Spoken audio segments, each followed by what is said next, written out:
오늘도 수요 예배에 나오신 성도님들을 예수님의 이름으로 환영하고 축복합니다. 오늘 우리가 함께 나눌 말씀은 마태복음 17장 1절에서부터 13절까지 말씀입니다. 특별히 본문은 두 가지 장면을 담고 있는데요. 첫 번째 장면은 예수님이 제자들과 함께 높은 산에 올라가서 변화하신 장면입니다.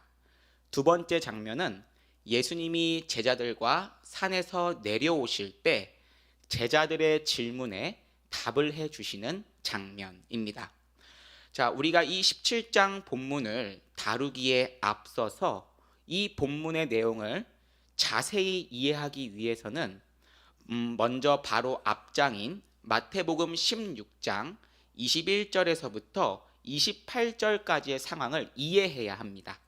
따라서 우리가 오늘 17장 본문을 다루기에 앞서서 먼저 마태복음 16장 21절을 읽어보면서 앞절의 상황을 한번 살펴보고자 합니다. 우리 함께 16장 21절을 읽어보도록 하겠습니다. 시작! 이때로부터 예수 그리스도께서 자기가 예루살렘에 올라가 장로들과 대제사장들과 서기관들에게 많은 고난을 받고 죽임을 당하고 제3일에 살아나야 할 것을 제자들에게 비로소 나타내시니. 아멘. 지금 예수님은 베드로가 주는 그리스도시요 살아계신 하나님의 아들입니다 라는 고백을 한 이후에 예수님이 제자들에게 이제 앞으로 그리스도가 겪어야 할 일들에 대해서 알려주고 있는 것입니다. 자, 그러면 주님께서 알려주시는 일이 무엇입니까? 예수님이 직접 예루살렘에 올라가서 장로들, 대제사장들, 서기관들에게 많은 고난을 받고 죽임당한 후에 3일 뒤 부활하는 것입니다. 자, 그러면 우리 이때 한번 생각을 해봅시다. 사랑하는 성도 여러분, 만약 여러분이 예수님에게 직접 이 얘기를 들었습니다. 내가 많은 고난을 받을 것인데 죽을 건데 3일 뒤에 다시 살아날 거야. 자, 그러면 성도님들 어떻게 반응하시겠습니까? 예수님에게 직접 들었습니다. 나 고난 받을 건데 죽어, 그 다음에 3일 뒤 살아날 거야. 자, 그러면 두 가지 반응이 있겠죠? 정말입니까? 아니면 주님 그러면 안 됩니다. 어떤 선택을 하시겠습니까?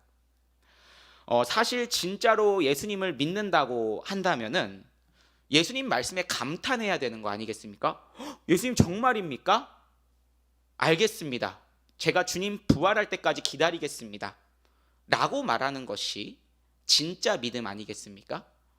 왜냐하면 예수님이 완전히 죽는 것이 아니라 많은 고난을 받고 분명히 죽을 거지만 어떻게 됩니까? 3일 뒤에 부활하신다고 말씀해 주셨기 때문입니다. 그러니까 실상은 걱정할 게 있어야 돼요? 없어야 돼요? 없어야 합니다. 그런데 베드로는 그럼에도 불구하고 예수님에게 이렇게 말합니다. 무슨 소리입니까? 절대 안 됩니다. 이 일이 절대로 주님에게 미치지 않을 것입니다 라고 말합니다. 이런 베드로의 표현은 당시 문화를 생각해 볼 때 아주 강렬한 그 감정의 표현입니다. 그렇지 않겠습니까? 오늘날도 이 제자가 스승의 말에 반박을 하는 것은 상당히 무례한 것입니다. 하물며 이런 도제 교육을 실시하는 제자가 스승이 좋아서 쫓아다니는 이 시대에서 스승이 하는 말에 격하게 그 반응을 한다는 것, 얼마나 거친 표현이겠습니까? 베드로는 예수님 말을 절대로 동의할 수 없었던 것입니다. 그러자 예수님은 베드로에게 이렇게 말씀하십니다. 우리 16장 23절을 함께 읽어보겠습니다. 시작! 예수께서 돌이키시며 베드로에게 이르시되 사탄아 내 뒤로 물러가라. 너는 나를 넘어지게 하는 자로다. 내가 하나님의 일을 생각하지 아니하고 도리어 사람의 일을 생각하는도다 하시고. 아멘. 예수님은 지금 베드로에게 사탄이라고 말씀하십니다. 자, 그러면 우리는 이제 한 가지 질문이 생깁니다. 아니, 그래도 베드로한테 사탄이라고 말하는 건 조금 과격한 것 아닙니까? 그러면은 예수님은 왜 베드로에게 사탄이라고 하셨을까요? 성경을 연구하는 주석학자들은 이 본문을 해석할 때 이렇게 이야기합니다. 예수님을 향한 베드로의 그 기대, 그 태도가 첫 번째는 아직도 일반적인 유대인들과 같은 기대를 갖고 있기 때문입니다. 즉 여전히 예수님을 그리스도라 말하지만 예수님이 생각하신 죄를 사해 주시기 위한 그리스도라 생각하는 것이 아니라 여전히 나의 원함과 목적을 이루어줄 수 있는 그리스도라 생각을 했다는 것 하나, 그리고 예수님이 그리스도로서 반드시 이뤄야 할 이 고난의 길을 방해했기 때문입니다. 그렇기 때문에 예수님은 베드로를 사탄이라고 말하는데요. 우리 한번 사탄이 어떤 일을 했는지 생각해 봅시다. 마태복음 4장을 보면은 예수님이 금식 기도를 하실 때 사탄이 와서 어떻게 유혹을 합니까? 이렇게 얘기합니다. 너가 하나님의 아들이거든 돌을 떡으로 만들고, 하나님의 아들이거든 성전에서 뛰어내려 보고, 하나님의 아들이거든 나에게 절하면 천하의 영광을 주겠다라고 이야기합니다. 즉 사탄은 그래 예수 너 하나님의 아들이니까 먹을 것, 육체적 고난, 우상 숭배라는 그 유혹을 통해서 물질적으로 부족하지 않고 고난을 받지 않고 또 말씀에 순종하지 않는 그러한 그리스도를 만들고 싶었던 것입니다. 한마디로써 예수님이 하나님의 아들이니까 그냥 편한 길 걸어가라고 유혹을 하는 겁니다. 그래 너 하나님의 아들이야. 몰랐을까요? 알았습니다. 그리스도라는 거 몰랐을까요? 알았습니다. 다 아니까 너 편한 길 걸어가 라고 하는 것이죠. 자, 그런데 이때 베드로의 주장도 다르지가 않습니다. 베드로도 뭐라고 고백했습니까? 주는 그리스도시요 살아계신 하나님의 아들입니다. 하나님의 아들이고 그리스도로 이 땅에 왔는데 지금 그 예수님이 뭐라고 말하는 겁니까? 나 많은 고난을 받고 죽어야 해. 그러니 베드로 입장에서는 통탄할 노릇인 겁니다. 무슨 소리입니까? 편안한 길 가십시오. 사탄의 모습과 다를 바가 없는 것이죠. 바로 이러한 점에서 바로 예수님은 그 베드로에게 사탄이라고 말하는 것입니다. 자, 그러면 베드로와 그 다른 제자들이 예수님이 어떤 분인 줄 몰랐을까요? 알았습니다. 하지만 그럼에도 그 예수님의 말씀을 인정하기가 어려웠고 받아들이지 못했던 것입니다. 따라서 예수님은 이러한 제자들을 향해 이렇게 말씀하십니다. 우리 마태복음 16장 24절을 보겠습니다. 제가 읽습니다.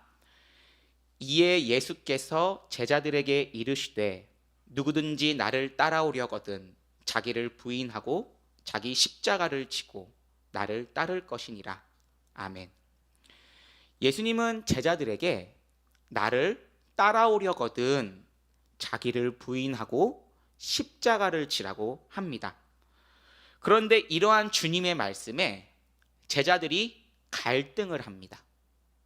오늘 우리가 읽은 이 마태복음에서는 그러한 모습이 기록되어 있지 않지만 이 마태복음과 평행 본문인 마가복음과 누가복음을 보면은 예수님이 제자들에게 십자가를 지라고 말씀하신 이후에 이렇게 말씀하십니다.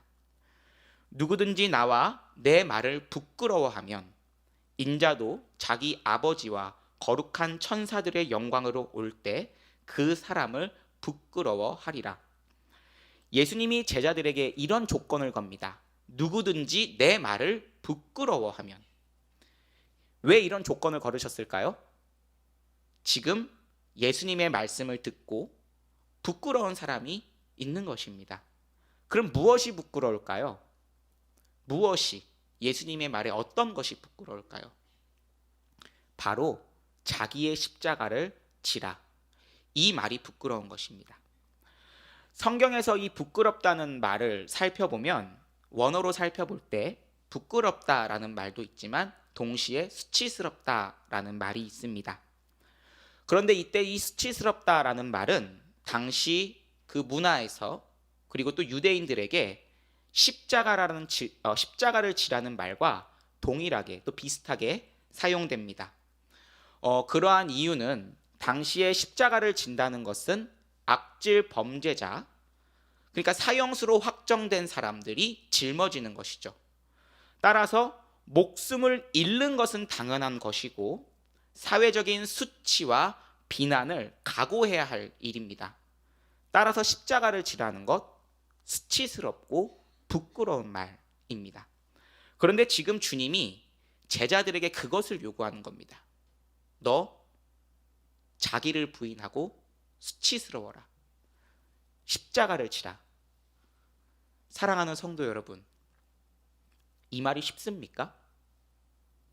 어렵습니다. 진짜 어렵습니다. 그러니 당시 제자들이 예수님에게 직접 말을 들을 때는 어떤 마음을 가지게 될까요? 아마도 진짜 그리스도가 맞나? 끝까지 예수님 따라가야 하나? 지금이라도 발 빼야 할까? 라고 고민하지 않았겠습니까? 우리들의 기대와 다른 겁니다. 이 예수님만 붙잡으면 나도 한 목 챙길 수 있을 거고 한 자리 챙길 거라 생각했는데 고난을 받고 십자가를 지고 수치를 당하라니 이것은 쉬운 일이 아닙니다. 제자들은 엄청난 갈등을 했을 것입니다. 그런데 이러한 가운데서 예수님이 제자들에게 이런 약속을 하십니다. 우리 함께 16장 28절을 읽어보겠습니다. 함께 읽습니다. 시작. 진실로 너희에게 이르노니 여기 서 있는 사람 중에 죽기 전에 인자가 그 왕권을 가지고 오는 것을 볼 자들도 있느니라. 아멘. 예수님은 제자들에게 너희들 중에 죽기 전에 내가 하나님 나라의 왕권을 가지고 오는 것을 볼 사람도 있을 것이다 라고 말씀하십니다. 제자들 입장에서 한번 생각해 봅시다. 예수님이 방금 전까지는 야, 너 십자가 져야 한다, 고난받아야 한다, 메시아도 고난받을 거다 말씀하시다가 갑자기 그런데 너희가 죽기 전에 왕권을 가지고 오겠다 라고 하십니다. 그럼 제자들이 혼란스러울까요? 안 혼란스러울까요? 혼란스러운 겁니다. 영광, 권세, 능력을 갖고 오겠다는데 또 죽어야 됩니다. 고난도 받을 겁니다. 이게 무슨 말을 하는 건지 알 수가 없습니다. 자, 그런데 예수님은 왜 이런 약속을 하신 것일까요? 결론적으로 말을 하자면 예수님이 제자들을 하나님의 참된 사역자, 사도로 세우기 위해서 지금 준비하고 계신 겁니다. 한번 생각해 봅시다.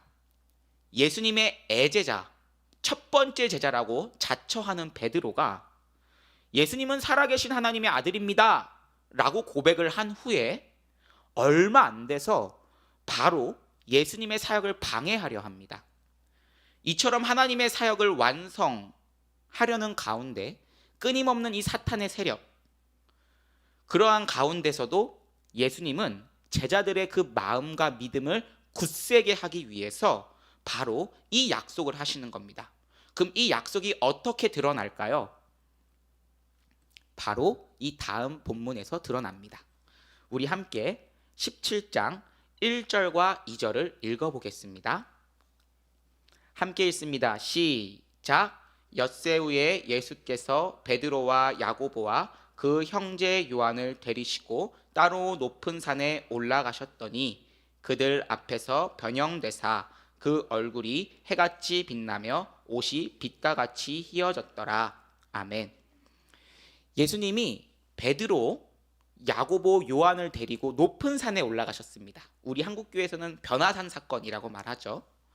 이 높은 산에 올라가셔서 변화하셨는데 이러한 모습을 본 베드로는 예수님께서 변화하신 그 사건을 이렇게 표현합니다. 제가 읽어볼게요. 베드로후서 1장 16절에서 18절입니다.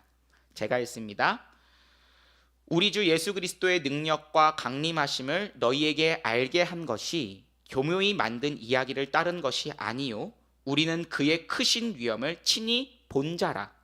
지극히 큰 영광 중에서 이러한 소리가 그에게 나기를 이는 내 사랑하는 아들이요 내 기뻐하는 자라 하실 때에 그가 하나님 아버지께 존귀와 영광을 받으셨느니라. 아멘. 베드로는 이 예수님이 변화하신 사건을 보면서 이렇게 표현합니다. 예수님은 하나님에게 존귀와 영광을 받았다. 즉 예수님의 변화는 하나님으로부터 인한 신적인 변화였고 예수가 그리스도였다는 것을 증거하는 것입니다. 그리고 이런 베드로가 예수님의 변화를 보고 본문 4절에서 어떻게 이야기합니까? 예수님, 여기 있는 게 좋사오니 만일 원하시면 제가 초막 셋을 짓겠습니다. 예수님, 주님과 엘리야와 모세를 위해서 초막 셋을 짓고 내가 이 영광스러운 자리에 나도 함께 살겠습니다 라고 이야기합니다. 자, 사랑하는 성도 여러분, 우리 이쯤에서 한번 생각해 봐야 합니다. 베드로에게 예수님이 뭐라고 말씀하셨습니까? 그리스도로서 행해야 할 고난이 있다고 얘기했습니다. 그런데 그 사실을 들었음에도 베드로는 그 사실을 잊고서 잠시 드러난 그 예수 그리스도의 영광에 심취해서 이곳에 머물겠다, 이곳에서 살겠다라고 지금 얘기합니다. 이 얼마나 우스운 대답입니까? 철없는 대답입니다. 지금 예수님께서 나 멋있지 하고서 능력을 드러낸 게 아니에요. 예수님이 변형하신 이유가 그 모습을 통해서 제자들의 믿음 없음을 설득하기 위해서 이 모습을 보이신 거라는 겁니다. 제자들이 예수님만을 따르기로 자청하고 더 나아가 제자들이 자신들의 십자가를 짊어지도록 하기 위해서 이러한 영광을 드러낸 것이라는 말입니다. 하지만 베드로 어떻게 합니까? 이곳이 좋사오니 내가 이곳에 머물겠습니다라는 예수님의 마음을 모르는 소리를 하고 있는 것입니다. 하지만 이러한 가운데서 하나님은 이렇게 말씀하십니다. 우리 17장 5절을 함께 읽어보겠습니다. 함께 읽습니다. 시작. 말할 때에 호련히 빛난 구름이 그들을 덮으며 구름 속에서 소리가 나서 이르시되 이는 내 사랑하는 아들이요 내 기뻐하는 자니 너희는 그의 말을 들으라 하시는지라. 아멘. 하나님이 지금 제자들을 향해서 하시는 말이 무엇입니까? 예수는 나의 사랑하는 아들이고 그는 내 기뻐하는 자다. 그러니 너희는 내 아들의 말을 들으라는 것이죠. 이 말에 담긴 의미가 무엇입니까? 첫 번째는 예수님을 따라서 너희들도 너희의 십자가를 짊어지라는 것입니다. 두 번째는 제자들이 예수님에 대한 그 믿음 없음에 믿음을 심어주는 것입니다. 나아가서 그들이 갖고 있었던 의심, 정말 그리스도가 그 의심을 씻어주는 말입니다. 누가 증거합니까? 하나님이 그들에게 직접 증거해 주신 겁니다. 믿음 없음, 흔들림에 대해서 이는 내 사랑하는 아들이다. 내 기뻐하는 자다. 그러니 너희들은 의심하지 말고 그의 말을 듣고 따르라는 것입니다. 이러한 말을 듣고 난 이후에 제자들은 예수님이 확실히 그리스도라는 것을 알았습니다. 영광의 자리에만 머무는 것이 아니라 이제 예수님을 따라서 산을 내려옵니다. 자, 근데 이러한 가운데 제자들이 한 가지 질문을 합니다. 그 질문을 함께 읽어보겠습니다. 10절입니다. 시작. 제자들이 물어 이르되 그러면 어찌하여 서기관들이 엘리야가 먼저 와야 하리이까 하나이까? 사랑하는 성도 여러분, 지금 제자들이 한 질문을 이해하시겠습니까? 제자들이 예수님에게 질문하는 것은 이것입니다. 아니, 지금 예수님이 그리스도라는 거 확실합니다. 그러면은 예수님이 그리스도가 확실한데 구약 성경을 보면 말라기 4장 5절입니다. 보라, 여호와의 크고 두려운 날이 이르기 전에 내가 선지자 엘리야를 너희에게 보내리니, 즉 예수님 그리스도가 오시기 전에는 엘리야를 보낸다고 말했습니다. 그러면 약속된 엘리야는 언제 오는 겁니까?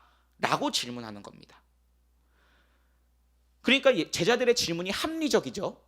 성경을 근거해서 질문한 겁니다. 그래, 예수님 그리스도면 엘리야는 왔어야 되는데 엘리야 누굽니까? 이에 예수님이 답변하시기를 엘리야는 이미 왔었고 사람들이 엘리야를 못 알아봐서 임의로 대우했다. 그 말이 무엇입니까? 임의로 대우했다. 세례 요한을 죽였습니다. 그리고 인자도 그 엘리야처럼 고난을 받을 것이다. 무엇을 말합니까? 나도 죽을 거라는 겁니다. 한마디로 예수님은 사람들이 그리스도를 기다린 만큼 엘리야도 기다렸지만 그들의 영적 무지함으로 말미암아 엘리야의 심령으로 온 세례 요한을 알아보지도 못했고 죽였다고 말합니다. 그러니 당연히 인자는 어떻게 되겠느냐? 극심한 고난을 받고 죽을 것이다 라고 말한 후에 여기에서는 말하지 않았지만 이 의미가 담겨 있습니다. 자, 그리스도는 고난을 받고 죽을 건데 너희도 나를 따르라는 것입니다. 영광의 산에 머무는 것이 아니라 그 자리에 머무는 것이 아니라 나를 따라 고난을 받으라는 것입니다. 그러므로 오늘 마태복음 17장 1절에서부터 13절의 결론은 이러합니다. 예수님이 나의 기대와 다를지라도 끝까지 예수님을 따라가야 합니다. 우리는 이러한 점에서 오늘 말씀을 우리에게 한 가지만 적용해 보고자 합니다.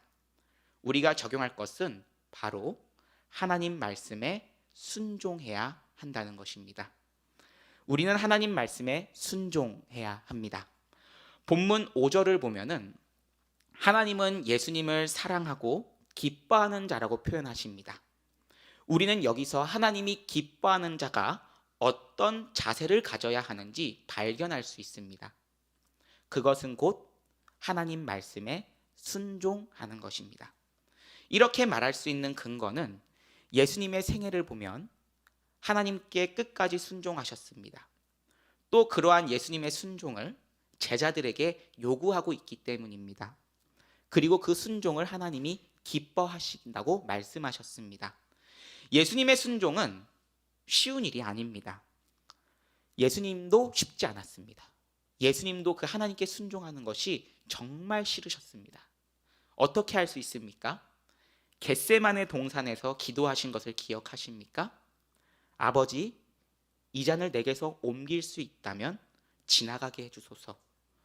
하지만 나의 원대로 마시고 아버지의 원대로 하옵소서 라고 하십니다.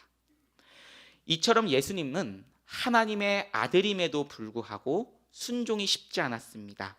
하지만 그 예수님이 죽기까지 순종하심으로 온전하게 되셨고 더 나아가서 예수님과 같이 순종하는 자들에게 영원한 구원의 근원이 되심을 보여주셨습니다. 우리는 이런 주님의 모습을 통해서 우리가 어떻게 순종해야 할지 힌트를 얻습니다. 그것이 무엇입니까? 상황과 환경을 넘어서서 말씀에 순종하는 것입니다.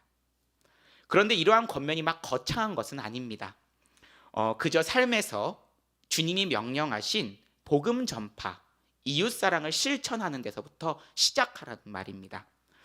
혹시 이런 경험 해본 적 있으십니까? 안 믿는 사람들 사이에서 기도를 해보거나 안 믿는 사람들 사이에서 전도를 하면은 어떤 일이 발생할까요? 서먹서먹해집니다. 어색해져요. 그러면 이제 서로 보이지 않는 신경전이 시작됩니다. 나는 전도를 해야 되겠고 그 나의 전도를 받은 사람은, 나의 기도하는 모습을 본 사람은 이제 어떻게 해야 이 전도를 거절할 수 있는가 하는 이 보이지 않는 심리전이 시작됩니다. 그런데 거기서 중요한 건 이제 우리는 평가를 받죠. 이 사람은 알았습니다. 내가 예수님 믿는 사람인 걸. 그러면 이제 이 사람 평가를 하죠. 저 사람 예수님 믿네? 근데 왜 저렇게 행동하지? 혹은 예수님 믿는다더니 좀 착하네 라는 식으로 평가를 합니다. 자, 그런데 혹시라도 이러면 안 됩니다. 예수님 믿었어? 이런 식의 평가를 받으면 안 됩니다. 자, 아무쪼록 이러한 가운데서 우리는 꾸준히 내가 할 수 있는 선을 삶에서 나타내야 됩니다. 다른 말로는 예수님 닮은 모습을 드러내야 되는 것이고, 그러한 삶이 말씀에 순종하는 삶입니다. 사랑하는 성도 여러분, 사람들을 섬길 수 있으면 섬기시기 바랍니다. 내가 오늘부터 거창하게 아프리카 오지 아마존에 가서 복음을 전하겠다, 이런 원대한 꿈을 갖는 것이 아니라 오늘 내가 있는 그 자리에서 그리스도의 사랑을 실천하십시오. 그것이 말씀을 따라 순종하는 것입니다. 섬길 수 있으면 섬기고, 용서할 수 있으면 용서하고, 사랑할 수 있으면 사랑하시길 바랍니다. 그렇게 살아간다면은 이제 여러분들 주변에 있는 사람들도 압니다. 예수님 믿더니 좀 달라졌네. 물론 때로 넘어질 수도 있지만 낙심하지 맙시다. 우리가 좌절될 때 어떻게 됩니까? 하나님이 도우십니다. 베드로와 제자들이 좌절했을 때 예수님이, 하나님이 그들의 마음을 아시고 변화하는 모습을 보이시고 직접 신현하셔서 그들의 말씀으로 설득하십니다. 그 말을 들으라. 그는 그리스도다. 내가 정말로 너희들이 기다렸던 그리스도라는 것을 계속해서 설득해 줍니다. 두려워하지 말라고. 이처럼 우리가 꾸준히 이 말씀을 기억하면서 예수님을 닮아가기 힘쓰다 보면은 하나님도 아시고 사람들도 압니다. 그리고 어느 날 사람들이 이렇게 말할 겁니다. 좀 변했네. 좀 멋있어진 겁니다. 예수님을 닮아가기에 힘쓴 것, 말씀에 순종하다 보면 압니다. 변했다. 그럼 우리가 변화된 이유가 무엇입니까? 우리의 믿음이 굳건해서요? 우리의 무릎이 낙타무릎 될 때까지 기도해서요? 아니죠. 예수님을 닮아가도록 붙드시고 설득하시는 그 하나님의 은혜, 그 말씀이 우리 안에 있기 때문입니다. 이 복음을 전할 수 있고 그 삶으로 살아낼 수 있는 것, 바로 그 말씀을 따라가기 때문에, 그 말씀이 우리를 붙들고 있기 때문입니다. 자, 그런데 문제가 뭡니까? 힘듭니다. 말씀을 순종하며 사는 게 너무 힘듭니다. 낙심되죠? 그만두고 싶습니다. 예수님을 닮아간다는 말 듣기는 너무 좋고 결단을 내리기도 참 좋습니다. 근데 어렵습니다. 그러면 어떻게 해야 할까요? 우리 오늘 본문에 나타난 이 예수님을 기억합시다. 고난을 받을 것을 알면서도 장차 얻을 영광을 바라보면서 한 걸음 한 걸음 걸어가십니다. 그리고 자신의 제자들을 꾸짖으시는 게 아니라 두려워 말라 말씀하시고 믿음을 설득해 주십니다. 우리 성경은 이에 대해서 이렇게 말합니다. 우리 함께 히브리서 12장을 찾아보겠습니다. 히브리서 12장 2절에서부터 3절까지의 말씀입니다.